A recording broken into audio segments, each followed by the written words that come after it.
Ada nak tanya apa-apa for my first session? Ada nak tanya apa-apa? Ya? Ada soalan? Kau banyak sangat dah maklumat malam ni.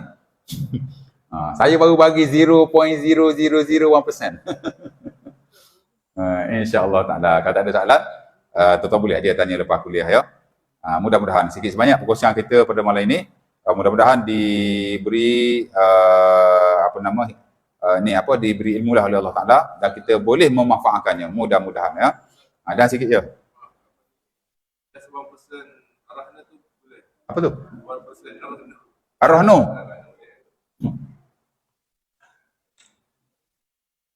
Okey, dia kata 1% Ar-Rahnu tu boleh atau tidak ya. Okey, Ar-Rahnu ni tuan-tuan, salah satu industri lah hari ni memberi bantuan wang kepada tuan-tuan. Kalau dulu dia buat sistem pinjaman, dia bagi pinjaman tuan-tuan, kemudian dengan sebab tuan-tuan beri emas sebagai gadaian, emas tu dia kena jaga. Dan jagaan harta gadaian adalah tanggungjawab orang yang meminjam. That's why tuan-tuan bayar upah kepada mereka. Dan dengan upah itu yang kita sebut sebagai ujrah atau fee, dia mendapatkan sedikit keuntungan. Kadang-kadang bukan sedikit. Syarikat tu kaya raya tak? Dan memang ada isu dululah, ada sudut upah dia ambil tu 1%, 1.5%. Tapi jauh lebih baiklah daripada konvensional yang ada. Ataupun pajak-pajak gadai yang tidak Islami atau tidak patuh syariah. Kalau pajak gadai yang bukan Islam tuan-tuan, berapa persen? 2 poin lebih, saya tak ingat, sorry lah. Ya.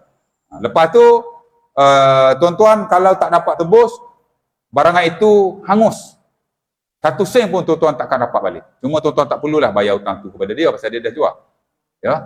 Tapi kalau Islami Ar-Rahnu lah ya. Gadaian pajak gadai Islam ni, kalau tuan-tuan tak boleh bayar, tuan-tuan dapat balik. Tak balik tuan-tuan, banyak juga. Pasal dia ambil hutang, kemudian cah-cah tertentu gadai semua sebab dia pakai broker. Dia ambil, bayar keperluan-keperluan tu, bayar semua kan, fee semua tu. Lebih tuan-tuan akan dapat balik. Which is tak rugi tuan, tak rugi. Ada banyak keburukannya. Di samping goro-goro yang lain. Walaupun kita ada akta gadaian 1970 berapa entah. Tapi itu kata apa? Hok buat gadaian tu lah, pengendali operator tu. Dia yang berkuasa ke atas gadaian kita. Ala kulli hal, di samping yang dikena kartu interest, akad yang dibuat tu akad pinjaman beriba, banyak lagi keburukan-keburukan lain, which is kena elakkan lah. Tapi saya pun sedih juga tuan-tuan, di Bandar Baru Sungai Buloh banyak pusat-pusat gadaian yang mana sebahagian besar orang Islam yang pergi tu. Alah, kita dah tengok semua situ kan. Padahal kat situ ada bank Islam, ada bank Islam yang buat gadaian, bank rakyat ada buat gadaian, ada Ar-Rahnu pun ada, Yapim pun ada di situ. Lepas tu Habib Jewel pun ada Ar-Rahnu di situ. Dan isteri saya pernah bekerja beberapa tahun di situ dulu sebelum dia berhentilah. Bahkan Ar-Rahnu, isteri saya pun ada. Isteri saya memang kerja di bahagian Ar-Rahnu. Tapi syarikat pemodalan Felda Berhad. Dia under KPF lah. Kita dia banyak Ar-Rahnu yang Islami. Yang konvensional pun banyak juga. Tapi orang kita masih pergi kepada yang tak Islami. Mungkin dia malu ke macam mana, saya tidak tahu. Nak malu apa? Macam kalau dekat bank rakyat kan, masuk bilik asing. Private room. Jadi jangan pergi lagi yang konvensional. Okey, dulu dia buat sistem macam tu. Sekarang ni dia buat sistem murabahah, dia panggil tawaruk murabahah. Mana tuan-tuan sebenarnya bukan meminjam duit daripada pusat Ar-Rahnu, tapi tuan-tuan buat jual beli komoditi lah dengan Ar-Rahnu, which agak teknikal lah saya nak uraikan. Ala kulli hal, so far memang patuh syariah lah. Hatta saya dulu pun nak buat PhD saya dalam bab Ar-Rahnu, tapi unfortunately di UiTM di Shah Alam tidak ada pakar Ar-Rahnu. Pakar Ar-Rahnu ada di Alor Gajah, di Melaka kot. Sementara kata dekan kita, Ar-Rahnu sekarang tak ada isu syariah, tidak seperti dulu. Dulu ada isu syariah bersama dengan upah. Sekarang dikata sudah tidak ada isu syariah lagi. Cuma dari sudut keuntungan tu lah mungkin ada masalah dari sudut tinggi tu. Tapi ala kulli hal, dia patuh syariah dan dia ada banyak kebaikan. Jadi jangan pergi kepada konvensional. Ya? Saya personally tuan-tuan, kalau mahal pun tak apa.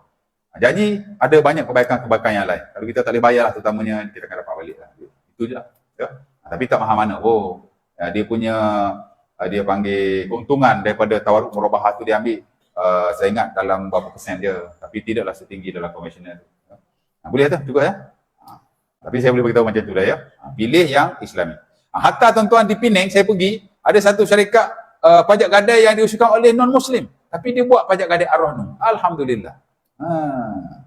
Tapi saya tak pastilah di negeri-negeri yang lain termasuk di Islam. Tak tahu ada ke tidak ya.